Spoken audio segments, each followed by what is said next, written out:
Mackenzie Johnston with Cattle News Central, bringing you your June 14th cattle industry headlines, brought to you by Ag Risk Advisors. They manage your risk so you can manage your operation. With the weather being incredibly unstable, as we have all witnessed here recently, there's no better time to look into coverage for your feed crops. The annual forage deadline is right around the corner.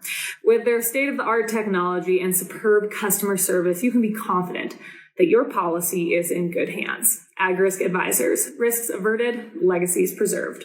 We are also sponsored by Circle 5 Cow School. If you're wanting to learn how to preg check your own cows or start AIing, Circle 5 Cow School is definitely the way to go. Almost every week they are hosting classes somewhere between Texas and Tennessee. They do a phenomenal job.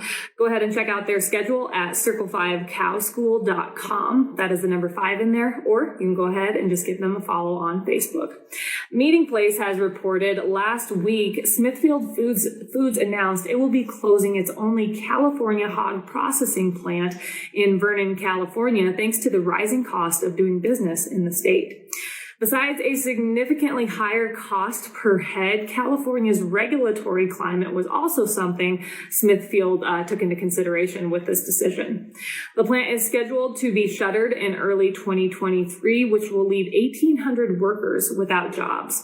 The Chinese-owned company will also be closing a handful of company-owned farms in California and Arizona, as well as scaling back some farm operations in Utah.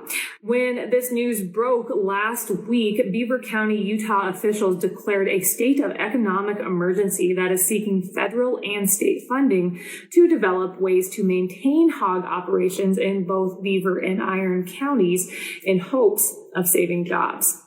Last week, USDA's Economic Research Service released data showing that inflation continues to impact meat prices.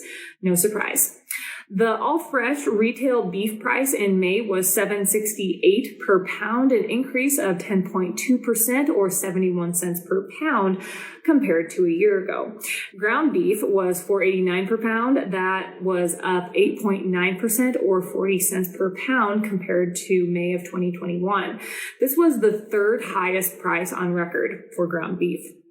Chuck and round roasts, they were $7.03 and $6.31 per pound respectively in the month of May, and that was up 10.2% and 8.3% from last year.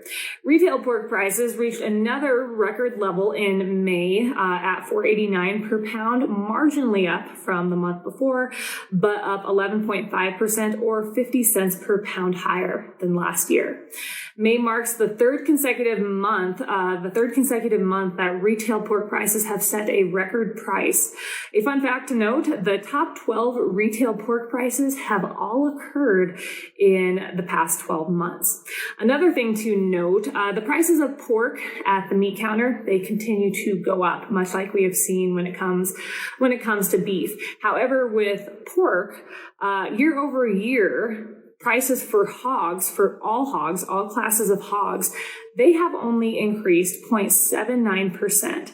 So much like cattle producers, but to a larger extent, hog producers just are not seeing any of the benefit of increased meat prices at the meat counter. The Cow-Calf Corner newsletter has reported, according to Daryl Peel with OSU through the end of May, beef cow slaughter year to date is 15% higher year over year. And we're only halfway through 2022, so by the end of this year, it is expected that annual beef cow slaughter total will be up by double digits year over year. As I touched on last week, there have been some portions of the United States that has caught a few rains here and there, and it has improved pasture conditions. However, range and pasture conditions nationally are still at the worst level ever for this time of year. Thanks to dry conditions, we saw a 9% increase in beef cow slaughter in 2021 and a net herd culling of 11.6%. All of this led to a 2.33% decrease in the beef cow herd last year. The beef cow inventory peaked back in 2019 at 31.69 million head. By January 1st of this year, that number declined to 30.12 million head, a 4.9% decrease in 3 years. According to Peel, the current level of beef cow slaughter suggests a culling rate in excess of 13% this year and a potential beef cow herd decline of 1 million head or more. if drought conditions were to significantly improve in the second half of this year. But let's be honest, the chances of that happening are pretty darn slim. But if they were to improve, 2022 could allow for more heifer-calf retention this year and result in potential herd rebuilding as soon as 2024. This update is also sponsored by 4T Ag Insurance. Colt Tritt, he is the owner and operator of 4T Ag. He is a one-man show. He himself ranches, so he understands the risks that come along with the livestock industry. If your operation is not already enrolled in PRF insurance, now is the time to reach out to 4T Ag and get enrolled. If you'd like to learn more about 4T Ag and everything they have to offer, head on over to their website, www.4tag.net. That is the number 4, TAG.net.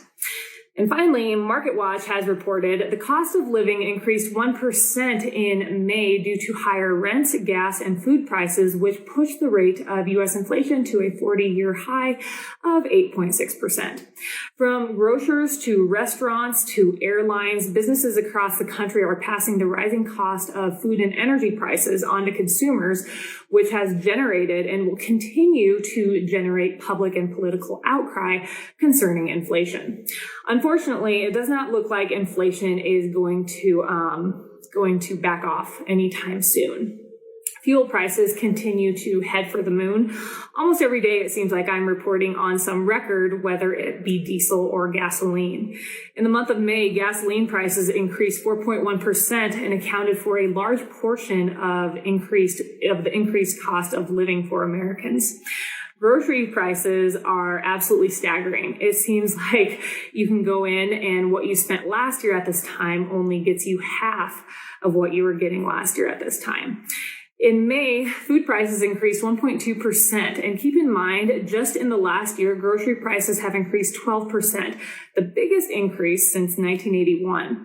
The big worry on Wall Street is that inflation is shifting from goods to services, such as rent, hotel rates, or plane tickets. Rising prices in services tend to be more difficult to reverse, which is often a sign inflation is becoming embedded in the economy. Great news. Earnings have fallen 3% in the last year after taking inflation into account. So if worker pay continues to fall behind, which it looks like it's going to, Americans are going to be forced to either dig into their savings or cut back on spending. Either of those situations would be negative for our economy.